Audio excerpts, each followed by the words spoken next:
Rahul Gandhi press conference करते हैं 40 minute तक, और राहुल गांधी को लगता है कि जितना उन्हें किसी ने कह दिया है कि दिन रात मोदी को गाली दो, दिन रात मोदी को गाली दो, तभी तुम बड़े बन सकते हो। जैसे केजरी को किसी ने समझा दिया था एक समय में कि औकात तुम्हारी कुछ नहीं है, 0/सन्नाटा हो तुम। लेकिन यदि नरेंद्र मोदी को दिन रात गाली दोगे तो चर्चा में बने रहोगे। तो राहुल गांधी को किसी प्रशांत किशोर ने समझा दिया है कि बबुआ, दिन रात बस भजन गावो, मोदी मोदी मोदी। ऐसे तुम्हें तो कोई पहचानता है नहीं। अमेठी से भी तुम हार गए चुनाव, अगली बार वायनाड में भी हार जाओगे, तो कहीं तो तुम्हारी कोई औकात रही नहीं। तो कम से कम चर्चा में बने रहना चाहिए, और पूरे दूसरे विपक्ष को लगे कि एक आदमी तो है कम से कम फाइट कर रहा है। आज राहुल गांधी ने जीडीपी कहा। जीडीपी मतलब गैस, पेट्रोल और डीजल, गैस डीजल पेट्रोल का जीडीपी उछाल मार रहा है। सचमुच 25 रुपए गैस सिलेंडर की कीमत बढ़ गई तो मनी लॉन्ड्रिंग के चैनल मैदान में गए, समोसा वाले से पूछ रहे हैं कि भैया 25 रुपए सिलेंडर का कीमत बढ़ गया है, तो समोसे का कीमत तो 1 रुपए बढ़ा ही दोगे प्रति समोसे।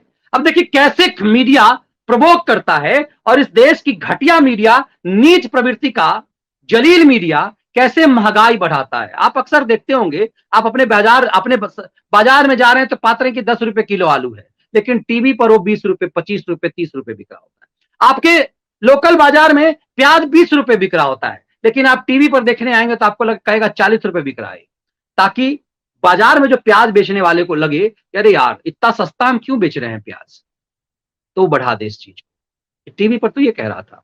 इसी षड्यंत्र में आज जब पेट्रोल की कीमत, डीजल की, पेट्रोल तो नियमित रूप से बढ़ ही रहे हैं, गैस सिलेंडर की कीमत भी बढ़ी, निश्चित रूप से आम आदमी के लिए लगता है कि हाँ महंगा हुआ है। लेकिन जब आम आदमी से ही मीडिया पूछने जाती है तो कहती है मुझे कोई फर्क नहीं पड़ता, क्योंकि देश में 2011 के बाद कोई ब्लास्ट तो नहीं हो रहा ना, देश में कोई सांप्रदायिक दंगा तो नहीं हो रहा ना, कोई उत्पात तो नहीं हो रहा ना। एक जमाना था, आप याद कीजिए, कि पेट्रोल की कीमत 1 रुपए बढ़ता था तो लोकल बसों में किराया प्रति सवारी 5 रुपए बढ़ जाता था। क्या ये सब चीजें हो रही है? क्या इसका असर? यही सत्ता और सरकार का इकबाल है। आप याद कीजिए 10 साल, 5 साल, 7 साल पहले यदि 1 रुपए पेट्रोल की कीमत बढ़ती थी तो लोकल शहरों में, छोटे शहरों में, हम यदि पटना से मुजफ्फरपुर जाते थे तो प्रति सवारी 15 रुपए, 20 रुपए बढ़ा देते थे। 15-15, 20-20 रुपए 1 रुपए पेट्रोल बढ़ने पे। आज ऐसा क्यों नहीं हो रहा है? तो दरअसल ये उत्पात चाह रहे हैं, ये हो नहीं पा रहा। यदि पेट्रोल डीजल की कीमत बढ़ रही है तो उन लोगों तक जिनको ये मुफ्त में पेट्रोल और जिनको मुफ्त में गैस के सिलेंडर मिले हैं, उन तक सरकार बहुत सारी योजनाएं पहुंचा रही है। और सवाल यह है कि विरोध विपक्ष को करना चाहिए। विपक्ष एक अपोजिशन के रूप में इस चीज का विरोध विपक्ष को करना चाहिए सरकार के खिलाफ। डेमोक्रेसी में, ये लोकतंत्र में, यह विपक्ष की जिम्मेदारी है कि सरकार के खिलाफ आवाज उठाए।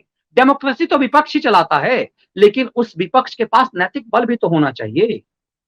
आखिर राहुल गांधी ये जीडीपी कहते हैं इसको, उनके साथ पब्लिक खड़ी क्यों नहीं हो रही है? यदि वो तस्वीर पुराना उठाते हैं कि कैसे सुषमा स्वराज जो है गर्दन में प्याज बांध करके चलती थी, गैस सिलेंडर लेके स्मृति ईरानी जो है बवाल मचाती थी, तो आपके पास क्यों नहीं कोई बवाल मचाने वाली है? क्यों गैस पर आप उत्पात नहीं करते हैं? आप विपक्ष की भूमिका क्यों नहीं निभाते हैं? क्यों नहीं सड़क पे उतर जाते हैं आप महंगाई के खिलाफ? आपके साथ पब्लिक कहां है और क्यों नहीं है पब्लिक?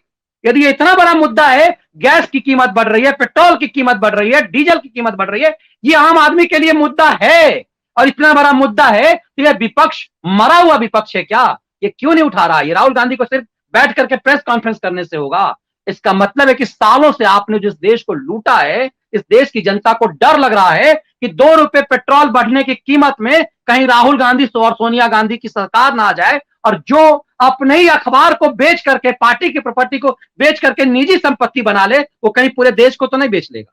तो हर किसी को लगता है चलो भाई 2 रुपए पेट्रोल बढ़ गया ना, 25 रुपए गैस की सिलेंडर भी बढ़ गया ना, हमें तो कोई नहीं बेच लेगा। क्योंकि आप लोगों को 2G याद है, कोयला घोटाला याद है, लोगों को याद है कि नेशनल हेराल्ड जो पार्टी का अखबार था उसे कैसे परिवार की ने बेच लिया। आईटीओ पे जो कौड़ी के दाम अखबार के नाम पर जिस अखबार को मिले थे, वो निजी संपत्ति कैसे हो गई किसी मां बेटे की? मोतीलाल वोरा तो रहे नहीं। इसीलिए इस देश को हमेशा डर लगता है। और इसीलिए मैं कहता हूं कि ये मनी लॉन्ड्रिंग के लोग, ये खैराती जब आपको प्रोवोक करते हैं, और खास करके तथाकथित राष्ट्रवादी जब बेचैन होते हैं और ये कहते हैं कि अमित शाह की हड्डी गल गई क्या, मोदी हिजड़ा हो गया क्या, तो उनको भी समझिए, उनको भी पहचानिए कि बंगाल में थोड़ा सा उत्पात हुआ, ठीक है, कुछ लोगों की मौत हुई, तो गुजरात में भी तो हुई थी। कश्मीर में क्यों नहीं आप बाप बाप करे थे उस समय? आप क्यों नहीं उस समय की सरकार के लिए बाप बाप करे थे जब कश्मीर में पंडितों को कत्लेआम किया गया? बंगाल में हुआ, अरे बंगाल की जनता ने चुना है उसको, उत्पात करने के लिए चुना है। और बंगाल की कोई खास एक एक वर्ग विशेष ने नहीं चुना है, बंगाल के बहुजन ने चुना है उस सरकार को। तो कानून के मुताबिक ही फाइट होगा, और इसीलिए कानून के मुताबिक फाइट होगा। तब आप समझ पाएंगे इस चीज को कि राहुल गांधी के प्रेस कॉन्फ्रेंस में कि हवा क्यों निकल जाती है और क्यों यह मुद्दा नहीं बन पाता है।